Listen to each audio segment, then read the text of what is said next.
ওয়াদা গাদারা, যে ওয়াদা করে আর খেলাফ করে ওর মতো মুনাফিক আর হইতে পারে? কি দোষ আছে না আমাদের মধ্যে? আল্লাহর কাছে বলি, আল্লাহ, বক্তা শ্রোতা আমি সহ, না আমি উপরে না, বক্তা শ্রোতা আমরা সবাইকে ওয়াদা খেলাফ থেকে বাঁচাইও, সবাই বলেন আমিন। 3 নম্বর, ইজা খাসমা ফাজারা। 3 নম্বরটা কি? ইজা খাসমা ফাজারা। বর্তমান সময় বড় কঠিন, দেখবেন ভাই ভাই ঝগড়া লেগে গেছে, মা বাবা ছেলে মেয়ে ঝগড়া লেগে গেছে। ঠিক ঠিক, পুরুষের চাইতে মহিলারা এই ঝগড়া লাগাইতে গিয়ে আরো বেশি অগ্রগামী। ঠিক ঠিক, ঝগড়া যদি লাগে, ভালো আচরণ নাই, যে যত খারাপ বলতে পারে সে তত বেশি দরবারি। ঠিক ঠিক, অথচ আল্লাহ রাসূল বলেন, ইজা খাসমা ফাজারা, ঝগড়া লাগলে যে মানুষটা বেশি অশ্লীল ভাষা ব্যবহার করে বুঝবেন ওর মাঝে মুনাফিকের আলামত আছে। এইসব বেশি না কম? বেশ, এটার থেকে বাঁচতে হবে। ওয়াইদা তুমিনা খানা। আর 4 নম্বরটা হলো, কেউ যদি আমানত রাখে তাইলে মনে করে এই তো পাইছি সুযোগ। জোরে বলেন নাউজুবিল্লাহ। আমানতের কিয়ানত করে। ঠিক ঠিক, আমানতের কিয়ানত করে। এই 4টা দোষ থেকে যদি আমরা বাঁচতে না পারি তাহলে আমি মুমিন না মুনাফিক? মুনাফিক। কার কথা?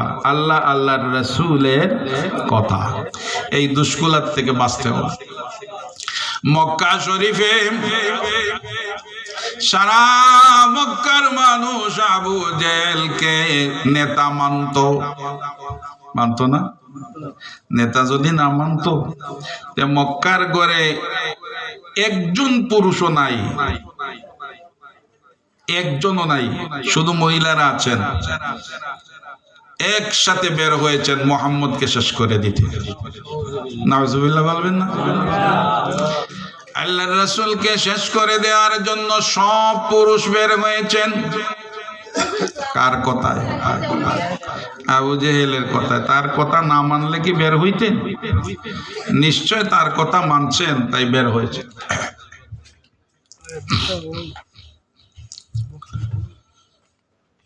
কিন্তু মক্কার একটা মানুষও আমানত রাখলে আবু জেহেলের কাছে রাখতেন না। বুঝতেন আমাদের নেতা হইতে পারে, কিন্তু আমানত রাখলে আর ফেরত পাওয়া যাবে না। মুহাম্মদ সারা জীবনের দুশমন হইলেও মুহাম্মদের কাছে আমানত রাখতো সবাই। আমানতদারি আল্লাহর রাসূলের গুণ। জোরে বলেন সুবহানাল্লাহ। আজকাল আমানতদারি আছে? রাসূল সাল্লাল্লাহু আলাইহি ওয়াসাল্লাম যখন বের হয়ে গেলেন মদিনায়, তো আলী রাদিয়াল্লাহু তাআলা আনহুকে বললেন, আলী রে, তুমি ওখানে ঘুমাও, চাদর মুড়ে দিয়া ঘুমাও, আমি চলে যাচ্ছি। আর আমানতের গাঁটটি দিয়া বললেন, সব আমানত যার যার হাতে পৌঁছাইয়া পরে মদিনা শরীফ যাইও। সুবহানাল্লাহ। এমন গুণ পৃথিবীর ইতিহাসে আর নাই। হযরত আলী রাদিয়াল্লাহু তাআলা আনহু সব বেঈমানদের আমানত নবীজির দেয়া প্রত্যেকের হাতে হাতে পৌঁছাইয়া মদিনা শরীফ গেলেন। কত বিশ্বাস তাদের ছিল। আলী রাদিয়াল্লাহু তাআলা আনহু নবীদের কথা শুনিয়া চাদর দিয়া মুখ ঢাকিয়া শুয়ে আছে। কাফিররা এক যুগে নবীর ঘরে ঢুকিয়া তরবারি হাত 100 উপরে তরবারি, শত শত তরবারি তাওয়াইছে, মেরে ফেলবে। চাদরের নিচে কে? আলী। আলী তো শুনতেছেন যে এক কুফ মারো, দ্বিখণ্ডিত করো, কিন্তু নড়াচড়া করেন না।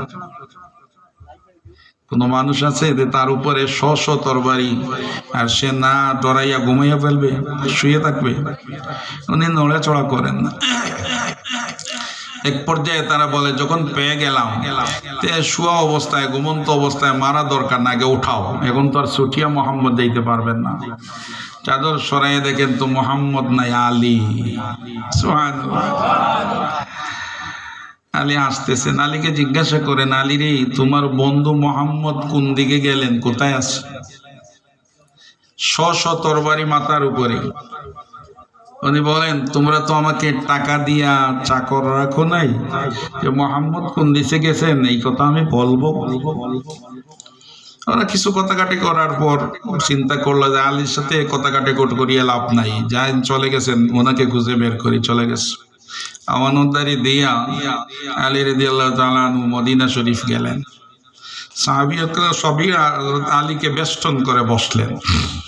বললেন, ভাই আলী, এত সাহস তুমি পাইলা কই? আল্লাহ রাসূল তোমাকে আমানতদারির গাঠটি দিয়া যখন শোয়া রাখে আর আসলেন, তখন তোমার উপরে শত শত তরবারি, তুমি কি ভয় পাইলে না? আলী বলেন, ভাইয়ের আরে শোনো, দয়াল নবীজি আমানতদারির গাঠটি দিয়া যখন আমাকে শোয়া রাখলেন আর বললেন, আলী রে, ও আলী, সবগুলা দিয়া পরে তুমি মদিনা শরীফ যাইও। নবীজির জবান থেকে যখন বের হয়েছে পরে মদিনা শরীফ যাইও, খোদার কসম আমার সাহস এসে গেছে, সারা দুনিয়ার তরবারি যদি আমাকে আঘাত করে, নবী বলেছেন আমানতদারি শেষ করিয়া মদিনা শরীফ যাইও। নবীজির কথা মিস হইতে পারে না। আমি মদিনা শরীফ না যাওয়া পর্যন্ত দুনিয়ার কোন শক্তি আমার ক্ষতি করতে পারবে না। তাই আমি এই সাহস বুকে ধারণ করিয়া নি ঠান্ডা ঘুমাইছি।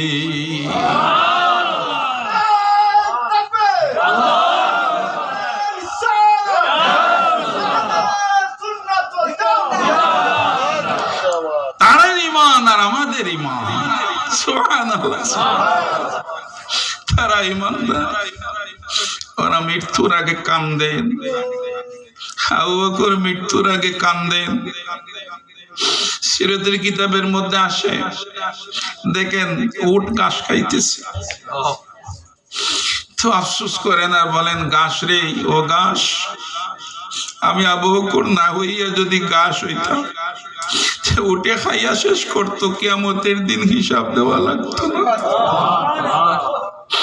আবু বকরের মতো 1 নম্বর ইমানদার কান্দেন আল্লাহর কাছে, যদি ঘাস হইতাম, যদি তৃণলতা হইতাম।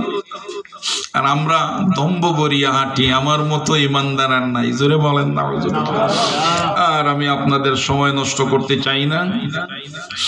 যা বললাম একটা কথা হলেও যেন বক্তা শ্রোতা সবাইকে আমল করার মতো তৌফিক দান করেন। সবাই বলেন আমিন। অযথা ওয়াজ করিয়া তো লাভ নাই যদি কাজের কথা না হয়, আমলের কথা না। আল্লাহ পাক যেন আপনাদের ইসালে সবের মাহফিলকে কবুল করেন। সবাই আমিন বলুন।